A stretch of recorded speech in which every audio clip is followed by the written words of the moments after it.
সরকারি নির্মাণ কাজের জন্য রাখা লক্ষ লক্ষ টাকার পাথর প্রকাশ্য দিনের বেলায় চুরির ঘটনায় চাঞ্চল্য ছড়িয়েছে কৈলাসহর মহকুমায়। ঘটনায় কৈলাসহর থানার পুলিশ একটি ডাম্পার ও একটি ড্রজার গাড়ি সহ দুজন চালককে আটক করে।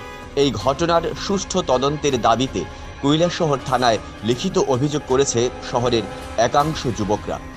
কৈলাসহর থানার ঢিলছোড়া দূরত্বে রাধা কিশোর ইনস্টিটিউশন স্কুলের পেছনে ভারত বাংলাদেশের আন্তর্জাতিক সীমান্তের পাশে মনুঘাট ল্যান্ড কাস্টমস স্টেশনকে আধুনিকীকরণের লক্ষ্যে ইন্টিগ্রেটেড ডেভেলপমেন্ট কমপ্লেক্স নির্মাণের জন্য 2017 সালের 26শে জানুয়ারি তৎকালীন রাজ্য সরকারের শিল্প ও বাণিজ্য মন্ত্রী তপন চক্রবর্তী শিলান্যাস করেছিলেন।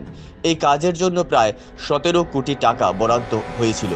শিলান্যাসের পর সংশ্লিষ্ট কাজের বারাত প্রাপ্ত ঠিকাদার কাজ শুরুর পূর্বে সীমান্তের পাশে তথা শহরের আরকেআই স্কুলের মাঠ সংলগ্ন এলাকায় বহু লক্ষ টাকার পাথর রেখেছিল। প্রাথমিকভাবে কাজ শুরু করার জন্য লেবার শেড নির্মাণ হয়েছিল। পরবর্তী সময় বাংলাদেশের তরফ থেকে এই এলাকায় কমপ্লেক্স নির্মাণে বাধা আসে। রাজ্য সরকার পরিবর্তনের পরেও বেশ কয়েকবার উদ্যোগ নেওয়া হয়েছিল, কিন্তু কোনো কাজ হয়নি। বলা যায় দীর্ঘ 8 বছর ধরে ইন্টিগ্রেটেড ডেভেলপমেন্ট কমপ্লেক্স নির্মাণের কাজ বন্ধ হয়েছে। 6 জানুয়ারি সোমবার সকাল থেকে পাথর কে বা কারা গাড়িতে তুলে নিয়ে যাচ্ছিল। স্থানীয়দের সন্দেহ হলে বিষয়টি কৈলাসহর থানায় জানানো হয়। কৈলাসহর থানার পুলিশ ঘটনাস্থলে গিয়ে অভিযোগের সত্যতা খুঁজে পায়। পুলিশ ঘটনাস্থল থেকে একটি ড্রজার গাড়ি এবং একটি ট্রিপার গাড়ি সিজ করে থানায় আনে এবং 2 গাড়ির চালককেও থানায় নিয়ে আসে। স্থানীয় সূত্রে জানা যায় সোমবার সকাল থেকে 4টি গাড়ি বোঝাই করে পাথর পড়ানো হচ্ছিল।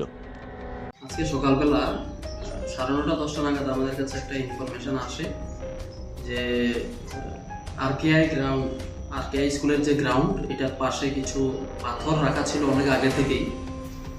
এখান থেকে জনৈক লোক, পরিচিত লোক কিছু পাথর এখান থেকে নিয়ে যাচ্ছে।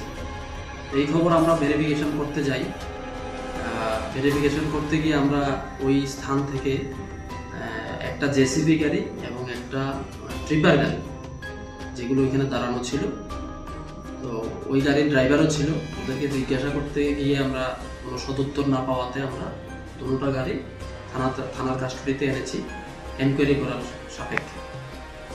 এর মধ্যেই এলাকার কিছু লোক আমাদের থানায় একটা অভিযোগ দিয়েছেন যে ওইখান থেকে যে পাথরগুলি, এগুলি সরকারি পাথর, এখান থেকে এগুলি কে বা কাহারা চুরি করে নিয়ে যাচ্ছে। আমরা অ্যাপ্লিকেশনটা পেয়েছি, এই ব্যাপারে আমরা একটা তদন্ত শুরু করেছি। ঘটনার সুষ্ঠু তদন্তের দাবিতে শহরের কিছু যুবক কৈলাসহর থানায় লিখিত অভিযোগ জমা দেবার পর সংবাদ প্রতিনিধিদের জানায় যে এভাবে শহরের উন্নয়নমূলক কাজের জন্য রাখা পাথরগুলো প্রকাশ্য দিনের বেলায় চুরি করে নিয়ে যাওয়া কোনোভাবেই মেনে নেওয়া যায় না। এ ধরনের ঘটনায় শহরের বদনাম হচ্ছে। বর্ডারের পাশে আমাদের সরকারি পাথর ছিল, তো এখানে কে বা কারা ওই পাথরগুলো চুরি করে নিয়েছিল। তো তার জন্য এখানে গাড়ি আটক করা হয়েছে থানাতে, তো ড্রাইভার অ্যারেস্ট করা হয়েছে এখানে। তো তার জন্য আমরা কৈলাসহরের এলাকাবাসী আমরা সবাই মিলে একটি এফআইআর ওসির কাছে আমরা প্রদান করেছি। তার জন্য আমরা এসেছি।